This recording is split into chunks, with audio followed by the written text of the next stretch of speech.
So I realized I never actually checked his house. Charcoal. Hello. The Slowpoke have returned, but my Farfetch'd haven't come back. My apprentice has gone to look for them in the Ilex forest. It's been ages now. Where in the world is that lazy guy? Interesting. Ilex forest is actually where we need to head next. I wonder if this is something that Hiro could help with.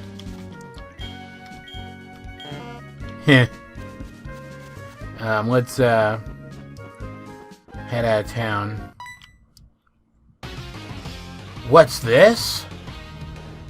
It's that same red-haired kid. Silver was his name. Tell me something. Is it true that Team Rocket has returned? What? You beat them? Quit lying. Are you serious? Well then let's see how good you are. Rematch! Hiro's starting to wonder if this kid is just going to keep showing up throughout his entire journey. Almost like, what's the word? A rival, almost. Yeah, I wasn't planning to escape, though, buddy. Very good damage, with the only damaging move I have against a Ghastly. Oh, he's spiting it. That's fun. That's gonna be fun. Or at least, that's what I would say if I weren't about to literally beat him right now. To be fair, though, he probably couldn't do anything else against me, because I'm just as immune to his ghost moves as he is my normal moves. Now wants to learn Pursuit. I'm just gonna stick with Bite for now. It's fine. I give up on Pursuit. Did I hit the wrong button? Yeah, I hit the wrong button. Alright. That was humorous. Zubat. I still can't switch out though, can I? Or did that end when Ghastly was knocked out? I don't know, let's try. Find out. Okay, I can switch now. That's good then. So this will be a little quicker than it would have been otherwise. And this guy's levels are pretty high. They're on par with the gym leader, but his Pokemon, they're just squishier than, like, especially Scyther. Scyther is a monster. Like especially in this game, because he's a monster in Gen 2 too, right? Well, this is stupid. I'm really sick of the bad confusion luck that keeps hitting me every time I come back to play this game again. He's a monster in Gen 2 too, but he had Fury Cutter in Gen 2 instead of U-Turn, which starts out weak but then builds up power, and if you don't have an answer to him right away, he has plenty of time to build up power, and then he's like really freaking powerful. More powerful even than having U-Turn from the start makes him at the start. This is really stupid, and I hate it a lot. Please stop. If I'm going to have this bad a confusion like the entire game, I'm going to be very nettled. My point is, but because he starts out that strong with something as powerful as U-Turn right off the bat, Scyther, and because his level's higher, I'm 100% sure that's a higher level than he was in Gold and Silver. He's just a beast right out the gate.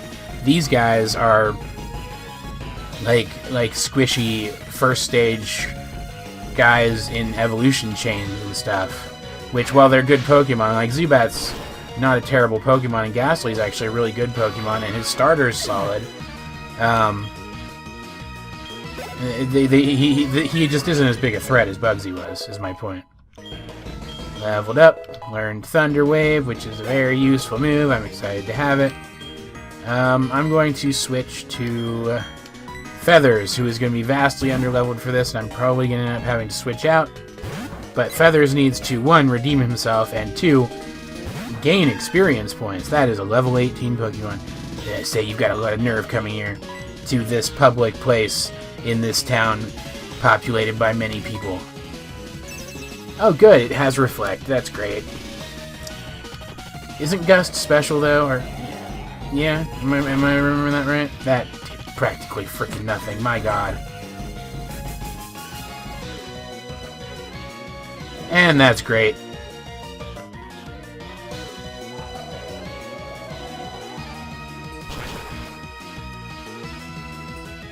Yeah, okay. I'm not doing anything to this thing at all.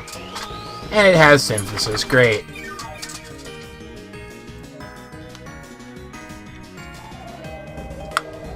Hoping for like a crit or something here. Nope. Do I even have a good answer to this? I don't even think I have a good answer to this. At least he's wasting all of his synthesis early. That is a difficult word for me to say, apparently. The plural of synthesis. I don't have a problem with synthesis itself. Probably because synthesis isn't really a word that's supposed to have a plural attached to it, I guess. Stop healing. It's very annoying.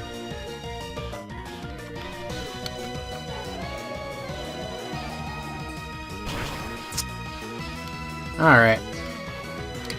His reflect wore off. That's good. That's helpful.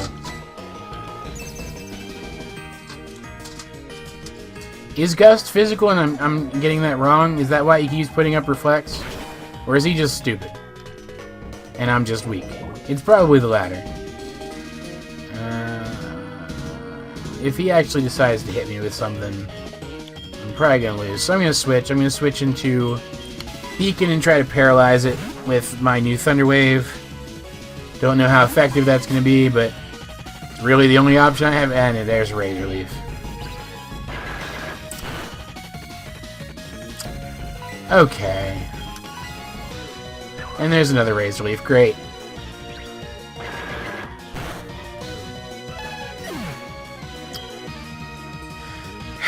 I can't use Geodude. She'll get wrecked. Gnaw's too weak, and Jaws would get wrecked almost as quickly. So I gotta go with Gnaw. I don't know. I don't know what I can actually do against this thing. I might have already lost. I'm faster, at least. Use Synthesis again like a freaking idiot. So I'm faster, I've got the focus energy up, and I've got Bite. I was really hoping to paralyze it first before trying this literal exact thing. But Bite has a chance to flinch if I go first, because flinch only works if you go first. So I'm going to try to spam Bite on this thing and hope for crits, even though it's continuing to use Reflect, which will weaken the power of my Bites. Hoping for crits, like that one, and also flinches. And it poisoned me. Fantastic. This is terrible. This is a terrible battle. Come on, that did nothing, and it synthesized again. Fantastic.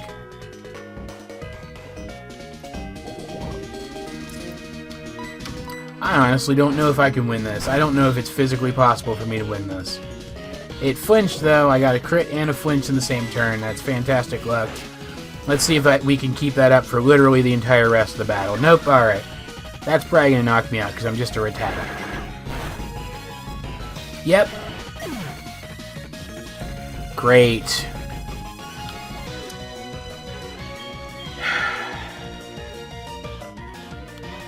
Feathers wasn't really doing enough damage to matter. Jaws wouldn't really do enough damage to matter. Maybe he'll be stupid. Because does grass resist ground? I don't remember if it does or not. Nope, he's just going to Razor Leaf me. Alright. And that's it for Geodude, obviously. Frickin' crap, man. Going to Jaws. He's not using Synthesis again. He might be out of Synthesis. I don't remember how much. I don't have an antidote. I don't remember how much PP Synthesis has, so I can't really guess that. I'm going to heal up Feathers, because Feathers is literally my only option at this point. Use Poison Pattern instead of just straight up Razor Leafing me. That was really freaking stupid. What do I have? Bite? But he's faster, so it doesn't matter.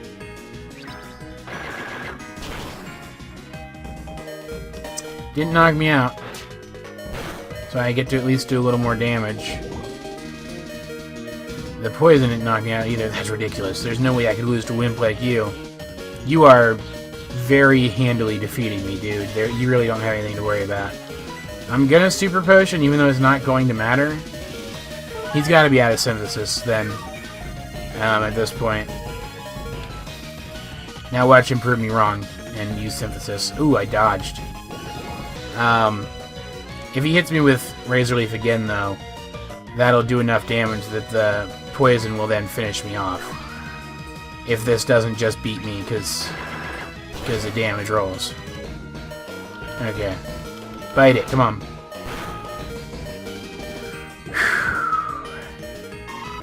This is very bad. I only have a level 11 Pidgey left. And it's poisoned. And he put up Reflect again. Why? Why Reflect against Pidgey and not against Totodile? That makes no sense. If I can hit him one more time, I win. That's probably gonna knock me out, though. Oh my god.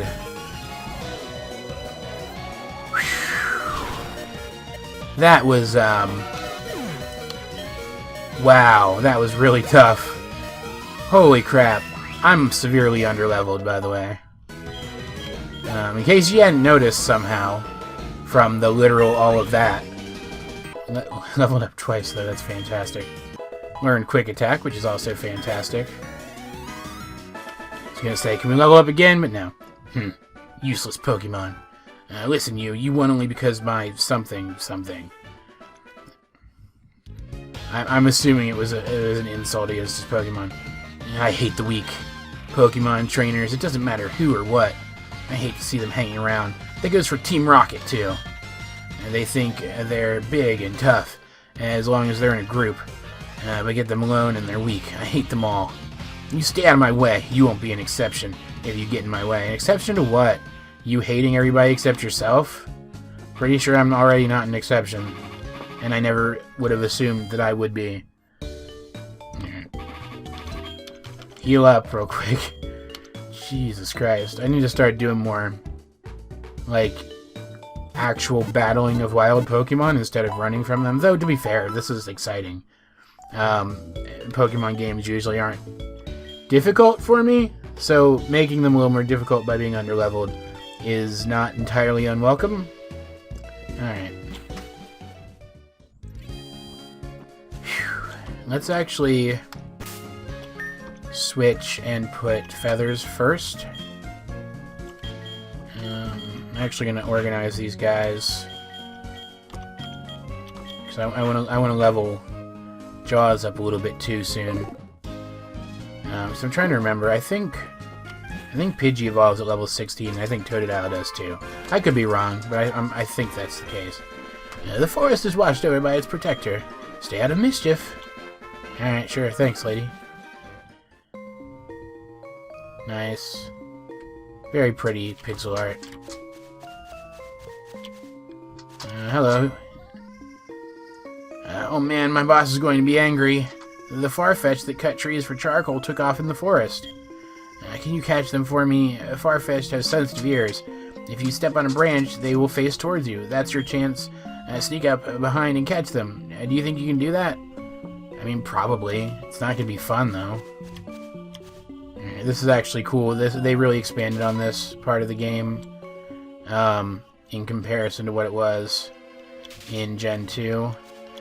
Though the fact that I suck at controlling my character could be a problem here, because I need to avoid stepping on branches at the wrong times. Because I need to position these guys into facing the right directions. There's two of them. There's two Farfetch'd.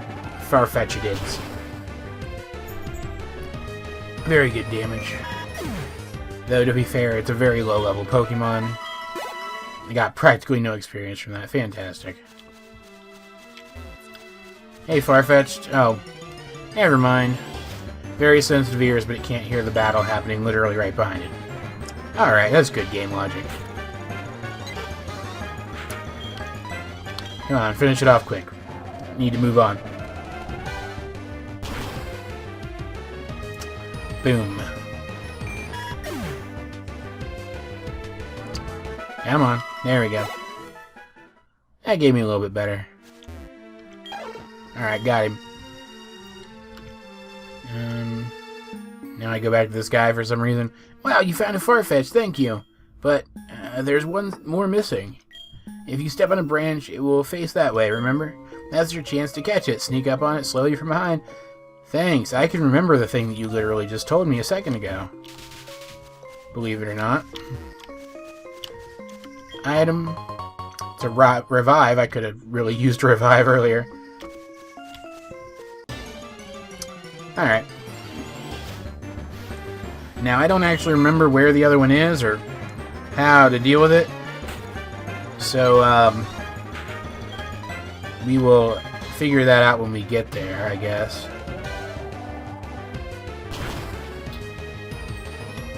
Again, very easy battle. I might start cutting these out. The problem is I don't want to cut out a battle that contributes to my Pokemon's leveling, you know? God dang it. I'm gonna put up a repel in a second, because you're really annoying me, guys. Come on, leave me alone for like 5 seconds. At least they're all one-hit KOs. That's not too bad.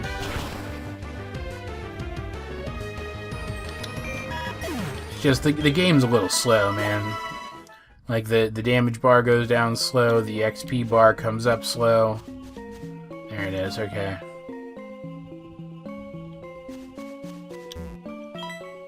Make it run off, I think. Well, yeah, no shit, I need to catch it from behind. I'm not an idiot.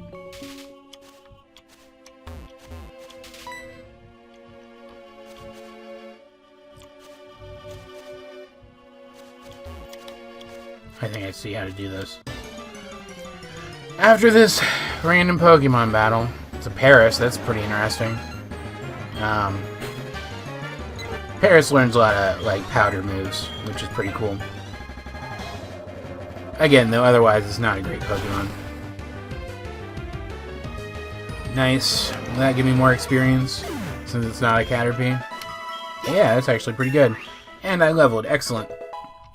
I mean, I'd say Feathers is really underleveled compared to the rest of my guys, but he's really not at this point, because he got a lot of levels from somehow beating the gym leader. Ooh, a Metapod. More experience, and literally cannot hurt me, so. His wild Metapods literally just know Harden. Like, there's not a single wild Metapod that doesn't just know Harden. And it still took it out with one hit. Nice. Let's head back this way and be very, very careful. Boom, got it. And then I get teleported back to the guy. Wow, you got both of them. Thank you so much. And my boss's Pokemon won't obey me because I don't have a badge. Phew, you saved me. And then the guy comes in here anyway. So if I just waited 10 minutes, he could have just done this himself. Alright. Ah, my far and fetched. Clever names, almost as clever as mine. You found them for us, kid?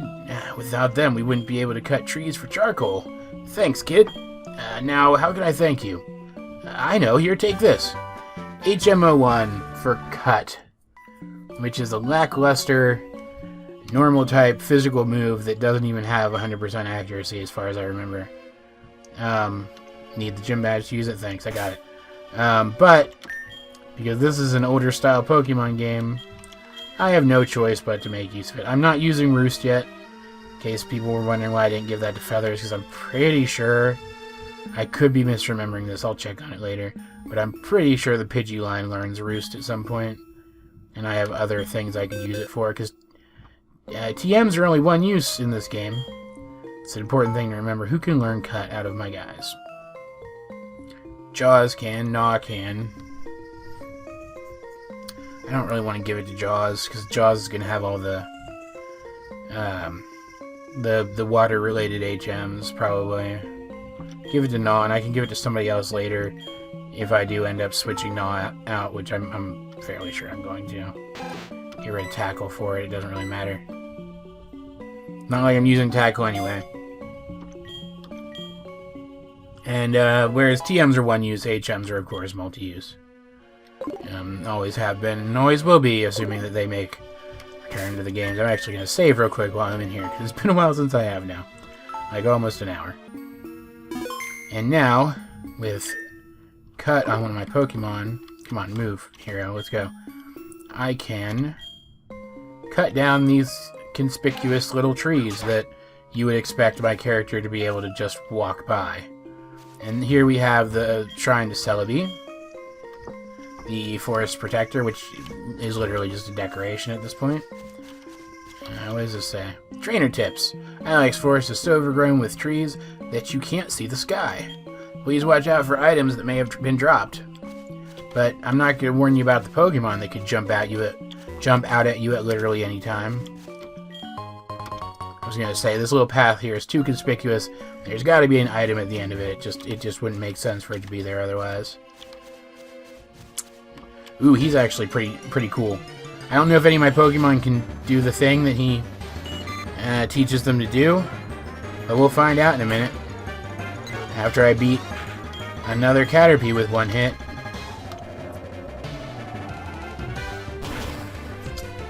How thrilling. This is gripping entertainment, let me tell you. Please just get through all the menus.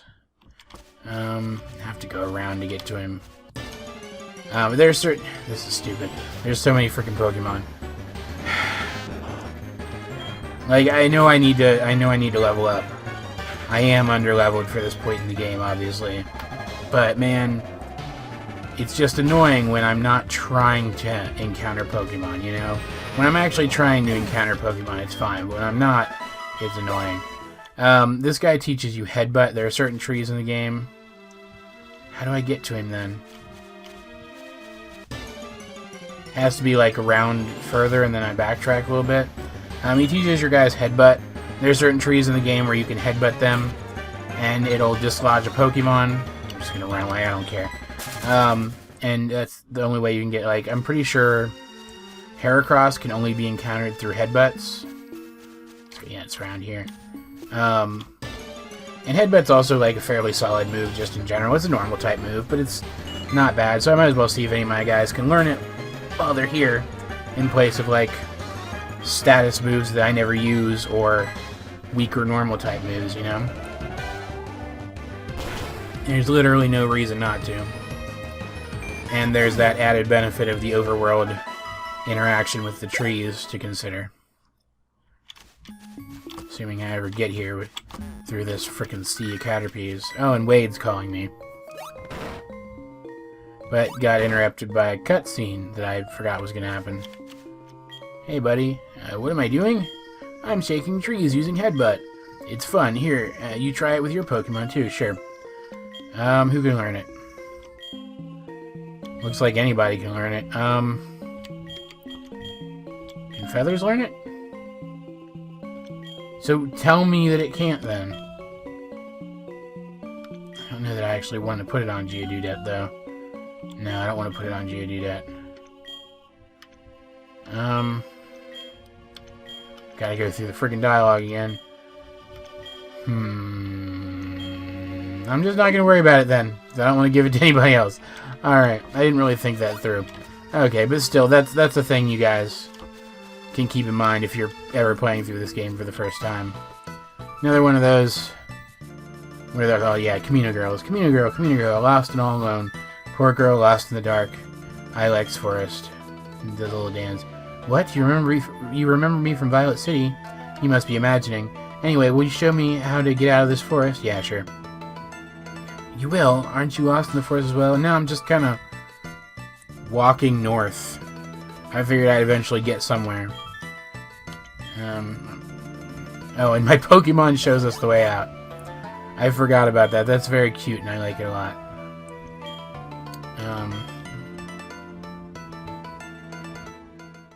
Okay, and then my Pokemon comes back. That's a cute little interaction that I completely forgot was a thing. Ether, that's not bad. Let's head this way then, since we now know that it's the way out. Thanks to my Pidgey, who had never been here before and somehow knew that anyway. Like, I never got that, though. Like, I don't the Gen 1 games say that about, like, Viridian Forest, too, that it's like a maze? But it's not. It's very straightforward. There are dead ends, but they're, like, very easy to notice as dead ends very, very quickly. It's not like you get sidetracked by them, really. Alright, we're out of here. That girl has a Butterfree. Oh, no, I remember. She, like, gives you something, doesn't she? Oh, honey, you're making a Pokédex? You must be battling all kinds of Pokemon. Try using this TM for a change. Yeah, okay.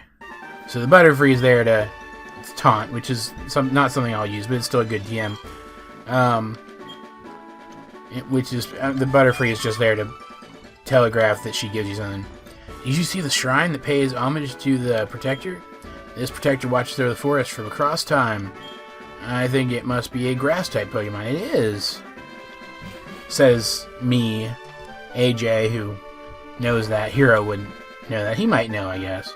Trainer tips. North to Goldenrod City Radio Tower Goldenrod is giving away radio cards. Answer their questions and receive a radio card.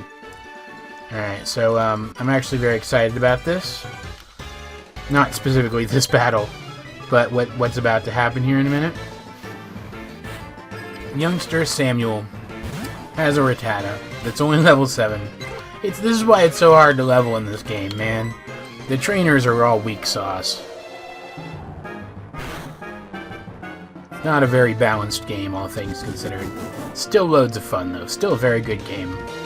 Very fun game. I might be biased, though. Who knows? It's possible. Finish it. I should have used Quick Attack, shouldn't I? Oh well. Forgot I had it. Decent experience. Sandshrew. Yes, I will switch to Jaws. Not specifically this battle. That's not specifically what I'm excited about. I'm excited about getting to the place up north. It was mentioned in that sign that we just read. And it is my favorite location in Pokemon, even to this day. Like, in terms of just the sheer impression that it leaves, places like Blonia and Sword and Shield come close.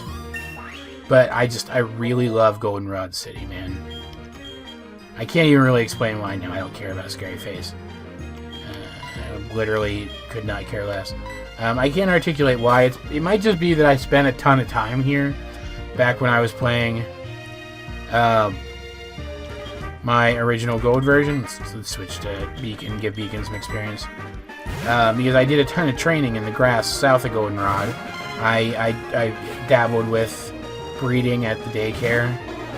And there's activities to do in Goldenrod, like daily activities, so I'd come back a lot to do them. And that probably contributes to it.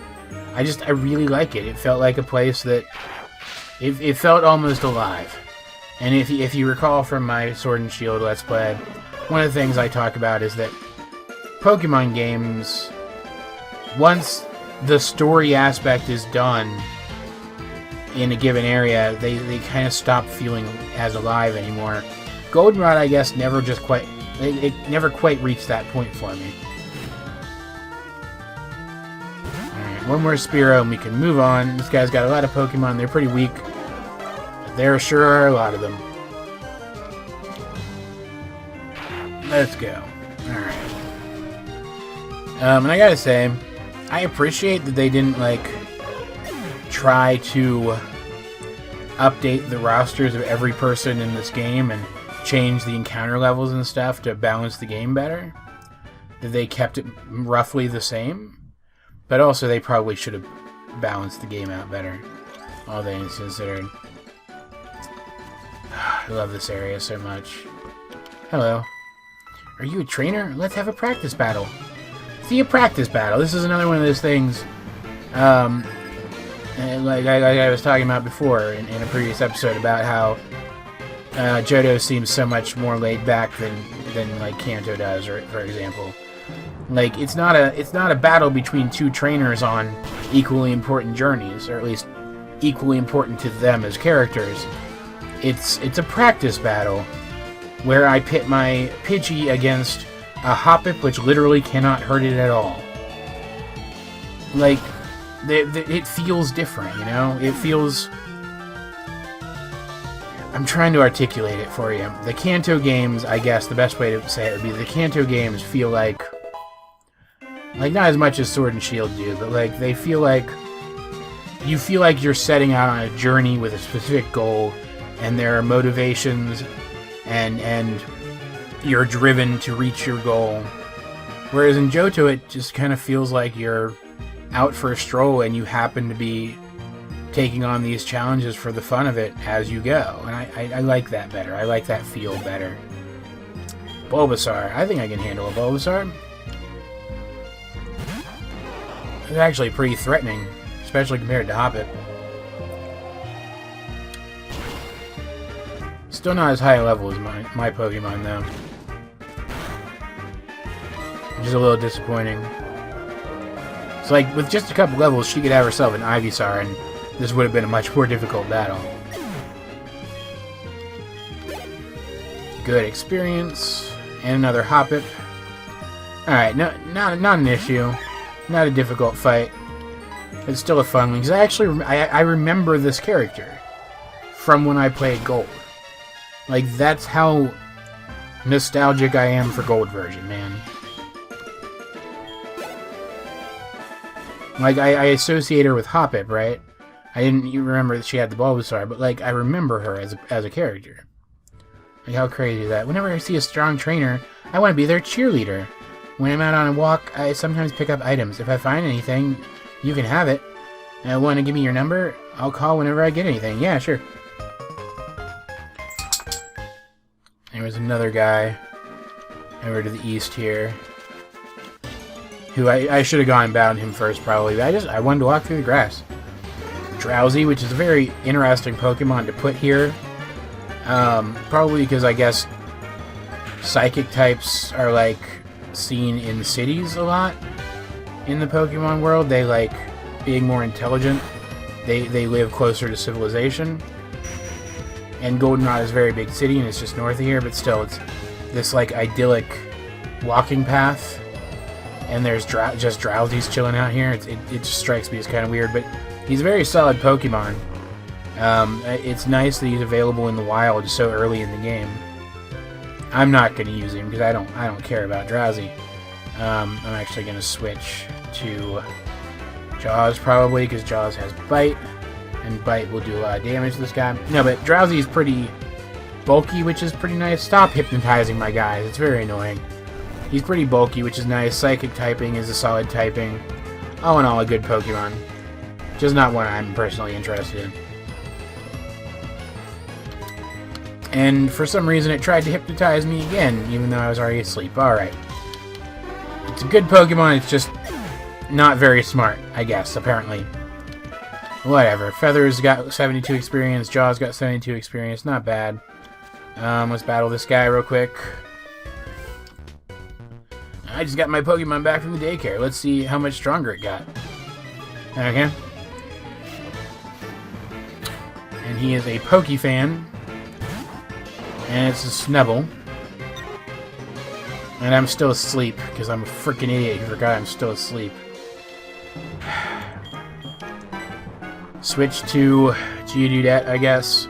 Because Snubble's just normal type in this game, so it shouldn't actually be able to hurt me much. Finally try out my Magnitude. That did more damage than I expected. Magnitude 7, that's not awful. Very good solid chunk of damage. This episode's running a little over time. I want to get done with it. Very nice. Some good experience from that. Got a Mareep as well, even though he kind of implied he only had one Pokemon. But, you know, whatever. I should be able to finish this off with a single magnitude just as... Oh, it's a freaking 10. I was going to say, just so long as I don't get, like, 4 or 5 or something. But I got... That's the max. That's as magnitude-ish as magnitude can be. And Geodude leveled. That's very good. Why does it end this way? Because I'm stronger than you. Seems pretty obvious to me, honestly. Alright, hey, Mom. She's just gonna tell me she bought me something. Hello? Oh, hi, Hiro. How are you? I found a useful item while shopping, so I bought it with your money. Sorry. But I asked the delivery man to take it to you, so you should stop by the nearest Pokemart or department store to pick it up. I know it'll be useful. Thanks. Didn't even let me talk back. Alright. And I'm actually going to call this an episode here, and we will continue north to Goldenrod in the next one, I guess, after we battle that kid. Alright.